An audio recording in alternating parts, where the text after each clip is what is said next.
Hi, I'm Dr. Gilgamesh, and I'd like to introduce you to my podcast, Emotional Anatomy.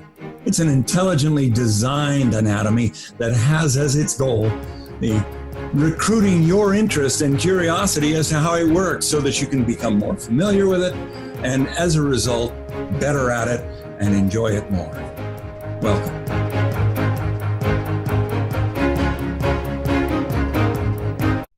Hi, Dr. Gilgamesh here.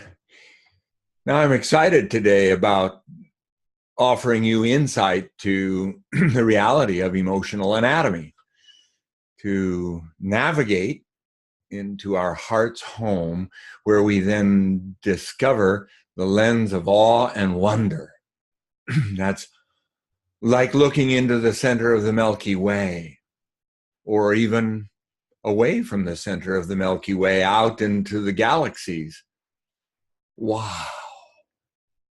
Yes, total awe and wonder. That place is real. I'm a scientist. I'm asking that you confirm the reality of that place within yourself by exploring, by listening to previous podcasts, by learning about single breath gratitude relief. Woosah, it has been said. Single breath gratitude relief, the memory, the power of the bulls in the field that is told so nicely in one person's story. How to find it? Well, another person found it in their garden, seeing the seedling begin to grow.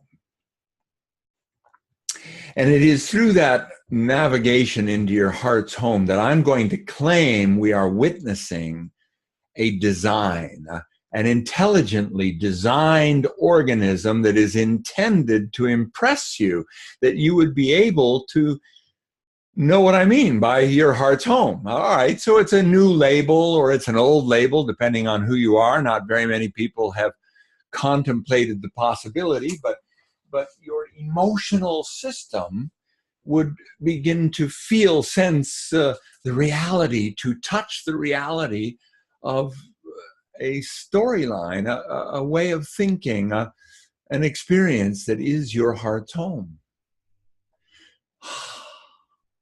Total relief. In fact, the lizard brain can find that same feeling. I'm sure the lizards get it as they lie upon the rocks and warm themselves. That we, likewise, climbing into the shower, getting into the fresh-made bed, into the arms of our lovers. There is a place, there is our heart's home. But then again, the emotion complicates this experience by sending us down all kinds of pathways. And it's there that I find, having studied neurology, to be an advantage, because dissociation or compartmentalization are concepts that help us see how the mind can organize itself and selectively pursue different thoughts, different movies. I argue a tug of war between the stories, a guerrilla mind warfare, not gorilla, guerrilla, namely the opposition, the dark side, hides inside of us. And in opportune moments, will suppress the part of us that excitedly pursues coming alive again. But also that then, through that method of suppressing the dream, suppressing the call beyond the reef, you see, to suppress that call beyond the reef is part of the dark side reality.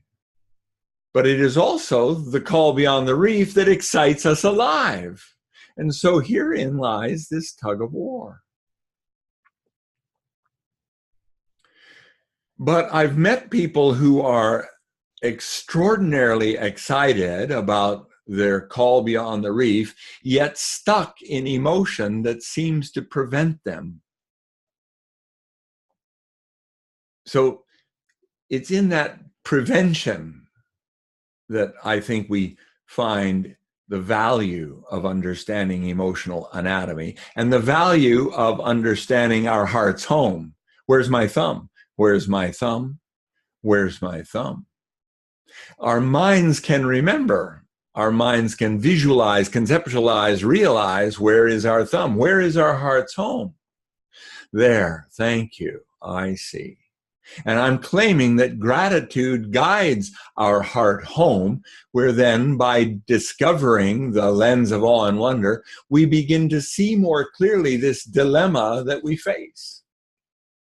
This dilemma of confusion or patterns of emotion that have been laid down from a very young age.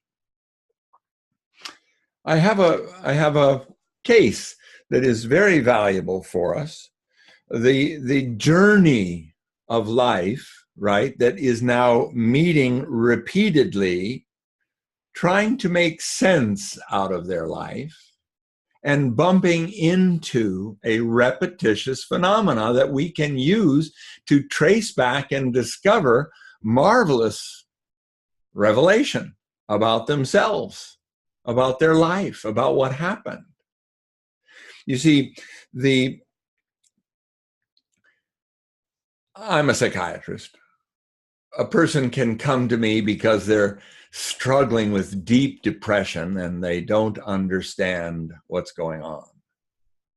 And so fascinating that as I was working with this person, they were unable at first to discover, find, realize, recognize their heart home until finally they understood the notion of their garden. They remember the seedlings, the saplings, the little sprouts that would come up as they nurtured the soil, watered, and watched the sun nourish and blossom in front of their eyes, these little plants. And they could understand that lizard lying on the rock, or the barely make it to the bathroom on time. Talk about lizard brain. We've all had the experience. That total relief. Slightly different from the wow, but very similar in feeling at the same time.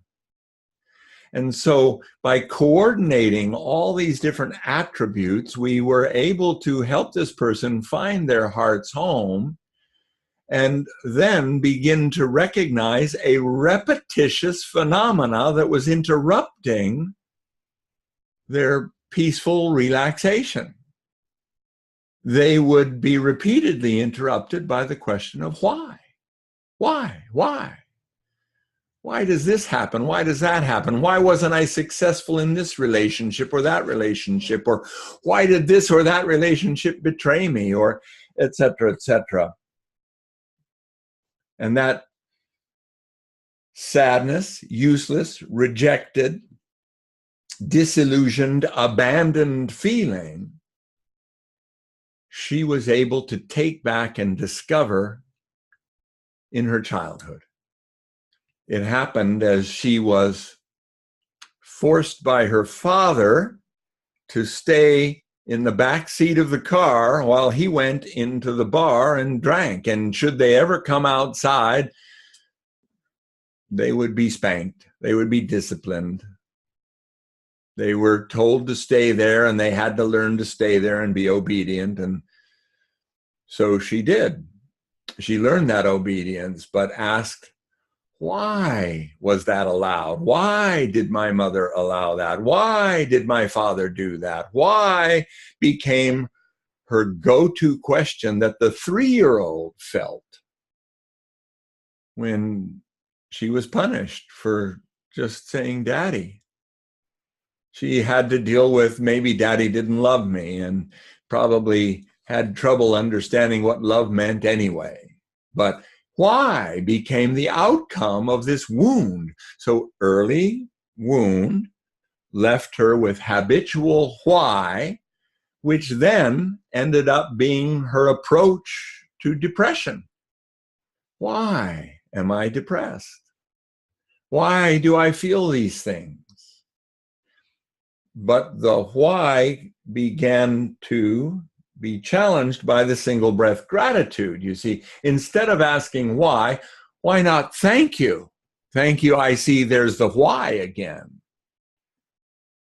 There's the same, and I will list again, there's the same sadness, useless, rejected, disillusioned, abandoned feeling. And she would perpetually ask why, as though also she felt a failure, as though she had failed herself, as though she had failed family, as though she had failed others. And that same why came out of relationship. Why was I treated that way? Why didn't they like me? I did everything I possibly could. And her focus of attention became attempting to gain the appreciation of the other and asking why it wasn't happening. Instead of being able to see a liberation, a freedom to choose wisely amongst the options, a freedom to return heart home and be blown away by the capacity of vision that she found, and even then blown away by the reality that this is a universal phenomena. This is built into the architecture of emotional anatomy. It's intelligently designed to impress us so that we would return heart home. Thank you. Being guided by gratitude, heart home, because we're grateful that it's been designed this way on purpose to lead us into a place where we could see more clearly that our why was not answerable, that in fact the feelings of the why were actually stuck from the past, a response to dad's poor parenting. And dad's poor parenting had inflicted upon this person a habit that was carried into every relationship, where she would feel failure for failing to develop in them an appreciation, the seeking of appreciation. And it seemed to fail to develop, which then provoked her into sadness and depression, which changed the characteristic of the relationship. And she would end up asking why instead of, I see the pattern. I see the repetitious pattern that has infected every relationship that I've ever experienced. Thank you. You see, thank you for a brain capable of realizing insight well enough to recognize a pattern that painfully, repetitiously spoiled possibility by repeatedly throwing her into a depressing position. Now, that pattern recognition is available to all of us. It's not unique to only those who get depressed. It's not unique to only those that come see psychiatrists. It has to do with human emotional anatomy. So we point out that we're investing in your confidence, you see. In the architecture of human emotional anatomy, investing in your confidence comes first. The confidence that can recognize the value of returning to your heart's home. For from that position, you're better able to see clearly, even appreciate that the why is a painfully repetitious pattern that is preventing her from excitedly realizing a vision through the lens of awe and wonder that would be inviting her into a most rewarding, most fulfilling, contented experience of life coming alive inside of her so that she can freely choose something about herself that she truly wants to develop, truly wants to enjoy. To be able to see that is Disney's Call Beyond the Reef. See Moana, the movie, if you don't know that reference. And likewise is helpful. Disney bought up Lucas's Star Wars, and so that you can see the battle more clearly, and the lightsabers fighting for a liberation rather than a repetitious consumption. And the repetitious consumption of why as a stuck in the box question that prevents the vision from unfolding, that prevents us from returning heart home and seeing an expansive awareness that allows a free choice of something better and better and better and better. Freedom chooses what's better and better and better and better and better and better and better endlessly. I prefer freedom. Yet, still trapped endlessly by patterns that would attempt to prevent it. Thank you. I see those patterns. Thank you. I see the insecurity that comes over me every time I try to present this to anyone, that they would not understand me, for instance, or not be able to give me feedback. In fact, I understand that as I attempt to persuade you to see this, I'm not getting much feedback, but yet I'm sure that I will eventually, and I'm sure that this conversation will expand more. In fact, that's the design of this, is to recruit your interest in participating in the language that by design is repetitious in all humans, beginning with your confidence. We're investing in your confidence that understands how to return heart home, where you can see through the lens of awe and wonder more clearly how you too were wounded. We were all wounded. And that wound then generates repetitious patterns of reflexes that prevent us from experiencing a greater awareness of our contented joy in expressing who we are clearly by our own free choice to make the world a better place because we're here. Well, of course, there's the war for you.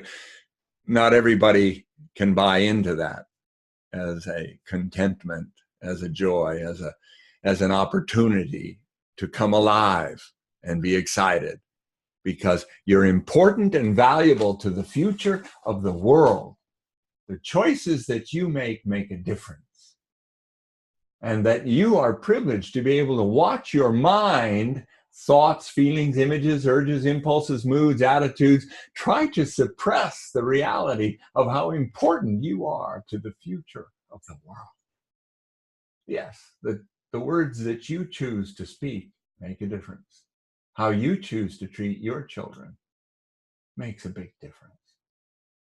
And then how you describe the woundedness, the scars, the repetitious patterns of your own emotion, help your children understand their own emotional anatomy and help them understand that we're investing in our confidence that can return through gratitude. Thank you for being able to see it with me, heart home, and through that lens of awe and wonder, develop a more elaborate vocabulary that describes our emotional anatomy.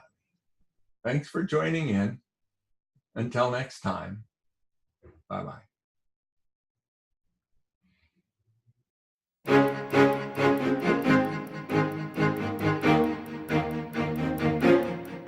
I'm genuinely excited about being able to bring you insights to a new way of looking at the mind and how it works. Emotional anatomy. Heart home wisdom. Gratitude guides your heart home so that you may discover the lens of awe and wonder.